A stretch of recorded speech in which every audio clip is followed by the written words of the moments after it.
انسان ہر لمحہ ہر قدم پر اللہ رب العزت کی آزمائش میں ہے۔ ہر خواہش آزمائش ہے، ہر منظر آزمائش ہے۔ اللہ کریم ہر انسان کو اس کی حیثیت کے مطابق آزما رہا ہے، کیونکہ یہ دنیا امتحان گاہ ہے۔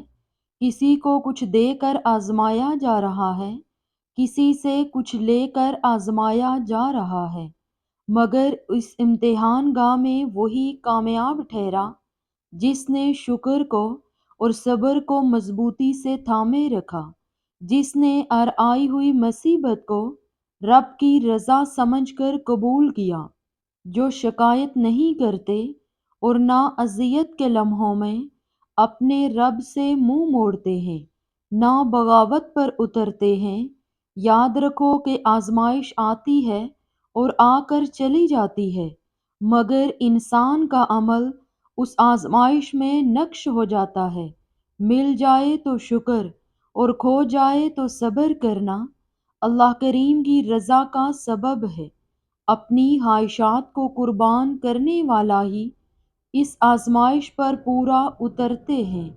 آزمائش کے بعد جب تم اللہ رب العزت کے قریب ہو جاتے ہو، تب وہ تمہیں ایسی اندیکھی طاقت دے دیتا ہے کہ تم ان تمام حالات سے نڈر ہو کر لڑ جاتے ہو جو تمہاری نظر میں ناممکن ہوتے ہیں۔ جانتے ہو وہ تمہیں اتنی ہمت کیوں دیتا ہے؟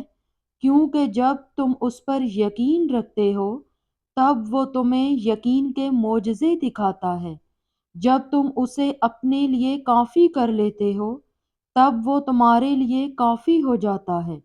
تو پھر لوگوں کے پیچھے مت بھاگو، نصیب سے لگائی ہوئی تمام جنگیں ختم کر دو، حالات کو کوسنا بند کر دو۔ جس کو اس پر اختیار ہے اسے منا لو۔ اگر تم چاہتے ہو کہ اللہ رب العزت تمہیں اپنی طاقت سے خوش کر دے تو پہلے اپنے صبر سے اسے خوش کرو۔ اگر تم چاہتے ہو کہ وہ تمہیں تمہارے توکل کا صلہ دے تو پہلے تم اسے اس توکل کی آخری حد تک جا کر دکھاؤ، اور یاد رکھو تمہارے رب کے لیے کچھ بھی مشکل نہیں۔ وہ تو بس ایک اشارہ دیتا ہے اور چیزیں ہو جاتی ہیں۔ وہ ایک حکم دیتا ہے اور بادل کا ہر حصہ بارش بن کر برسنے لگتا ہے۔ وہ ایک حکم دیتا ہے اور خزاں کے سبھی پتے ٹوٹ کر زمین پر گر جاتے ہیں، اور وہ ایک ہی حکم سے اس بے جان باغ کو بہار کے موسم سے بھر دیتا ہے۔ تمہارا صدیوں کا کام اس کے ہاں ایک لمحے کا قصہ ہے۔ تمہاری عمر بھر کی ریاستیں اس کے لیے ایک کن کی بات ہے۔ جہاں اتنا صبر کیا ہے وہاں تھوڑا سا صبر اور سہی، جہاں اتنی کوشش کی ہے وہاں تھوڑی سی کوشش اور سہی۔ وہ اگر دل نہیں بدل رہا تو یقین رکھو کہ وہ تمہارا نصیب بدلنے پر راضی ہے، اور جب وہ راضی ہوتا ہے تو کسی کی کیا جرأت جو اس کے راستے میں رکاوٹ بنے۔ تو پھر یہ فکر چھوڑ دو کہ کون تمہارے ساتھ ہے اور کون نہیں، کیونکہ کسی کے چاہنے یا نہ چاہنے سے کچھ بھی نہیں ہوتا جب تک اللہ رب العزت نہ چاہے، اور اللہ صرف نیت دیکھتا ہے۔ تمہاری دعائیں تمہیں ان چیزوں تک لے جا سکتی ہیں جو تمہارے نصیب کا حصہ نہیں، کیونکہ نصیب پر اللہ رب العزت کے سوا کسی اور کا اختیار نہیں۔ اور جب تم اللہ رب العزت پر اپنے معاملات چھوڑ دیتے ہو تب وہ یہ اختیار تمہیں دے دیتا ہے۔ پھر تمہاری دعائیں معجزے لاتی ہیں اور سب مکمل کر دیتی ہیں۔ یہ وقت آزمائش کا ہے۔ تمہاری آنکھیں راتوں کو گیلی ہوں گی، دل ہزار بار ٹوٹے گا، صبر آزمایا جائے گا، امتحان میں ڈالا جائے گا، لیکن یہ وقت بھی گزر جائے گا۔ تسلی رکھو، ہر مشکل کے ساتھ آسانی ہے۔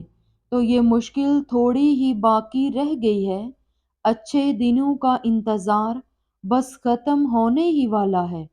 وہ تمہاری روتی ہوئی آنکھوں کو یوں ٹھنڈا کر دے گا جیسے اس نے یعقوب علیہ السلام کی آنکھوں کو ٹھنڈا کر دیا تھا۔ وہ تم تک ہر کھوئی ہوئی چیز بھی یوں واپس لے آئے گا جیسے وہ اندھے کنویں سے یوسف علیہ السلام کو نکال کر یعقوب علیہ السلام تک لے آیا تھا۔ کیا ہو سکتا ہے اور کیا نہیں، یہ سوچنا تمہارا کام نہیں، تمہارا کام بس دعا کرنا ہے۔ پھر دیکھو وہ ایسے معجزے لائے گا کہ تمہارے رونگٹے کھڑے ہو جائیں گے۔ سو تم بس وہ کرو جو تمہارا کام ہے، اللہ بھی تو وہی کر رہا ہے جو اس کا کام ہے۔ تم تھک مت جانا، اللہ تمہاری برداشت کی طاقت کو نہیں آزماتا، وہ تمہارے ایمان کا امتحان لیتا ہے، اور انہی کا لیتا ہے جن کو اپنا دوست بنانا چاہتا ہے۔ اللہ کو تمہاری برداشت کی حد معلوم ہے، اور اللہ کبھی تمہیں اس حد سے زیادہ غم نہیں دے گا۔ تمہیں لگتا ہے اب ہم تھک گئے ہیں، مگر تھکتا تمہارا ایمان نہیں، بس حوصلہ گھبرا جاتا ہے۔ جب اللہ کن کہتا ہے تو ناممکن ممکن بن جاتا ہے، اور دعائیں مقدر پہ بھاری پڑ جاتی ہیں۔